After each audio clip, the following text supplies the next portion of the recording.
Hello lovelies, I feel like I've done 2 TBRs in a row, which is not like me for specific month TBRs. Seasonal, maybe, not so much monthly. However, I did want to hop on here and do a TBR for October, just because I had a couple of outstanding books that I didn't get to finish or even start during September. I did get a healthy way through, which is brilliant, but I would like to try and get on to the other ones. I have since started and requested some arcs, some e-arcs, so I've got a couple of those as well, but I will pop up to the side here now. One of them namely is a current read and it's called Echo, and it's kind of like a dark monster romance. It's like a novelette, I would say. It's about 140 pages, and then of course you can see the others up here as well. Another arc that I'm in the middle of reading, about 60% of the way through, is on my Kindle, and that is Coffin Moon. This one was kindly sent to me by Black Crow PR. Historical fiction set in the 70s, and it is filled with vampires and monsters and revenge at the heart of it. So I'm enjoying that one at the minute. I then have another arc that I didn't get around to finishing in September by once again the lovely people at Black Crow PR, and that is A Rather Vengeful Accord by Danielle Knight. This one is gladiators, necromancers and dark academia in a university school setting. I'm currently on page 46, a couple of chapters into this. It is very world buildery to start with, which is what I was kind of expecting, as it is a brand new world, new series. I think it's going to be a duology. So I was expecting kind of like a heavy influx of information to kind of get you situated in this world that we are living in, that we're following the characters in. So yeah, I think I just need to push through that part first to then get into the more character kind of study and the excitement that's going to take place at this like elite university. As for other books that I am not going to talk about too much, as I have definitely spoken about them in a TBR for last month, I didn't get around to the Baby Dragon Cafe, and I also didn't get around to the Great Library of Tomorrow, so hopefully we'll get a good chunk of the way through these come October. As for new books that I want to hopefully pick up during October, I would love to get back into the Shade Of series. I think it must have been last year or the year before now, I bought like a stack of them from Vinted, and I was like, yes, I'm gonna go on a goal and just kind of read through them back to back. Didn't do that.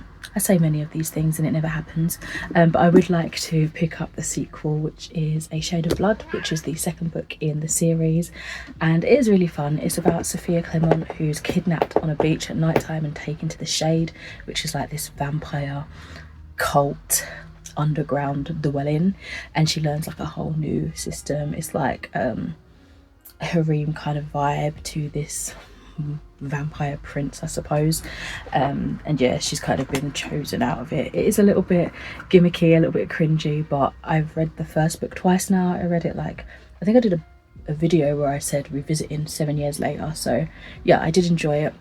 And I would like to see how the story progresses. Out of my Ginger Ito collection that I haven't yet read, I have just a couple of 3 random ones. I might change it up. Who's to say I won't blitz through them and carry on my Ginger Ito streak. But I have Black Paradox. I kind of go into these like reading the blurb when I buy them and then not really remembering when I get into the story.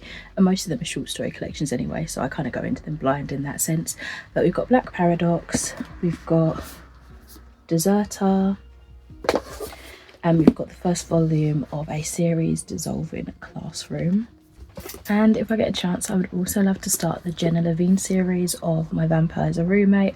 I think there's 3 of these books out now, and I don't know if they're necessarily like interlinked, as in like following on a plot with the same characters. I don't think that's necessarily the case. I think they're just kind of within the same world of vampire counterparts.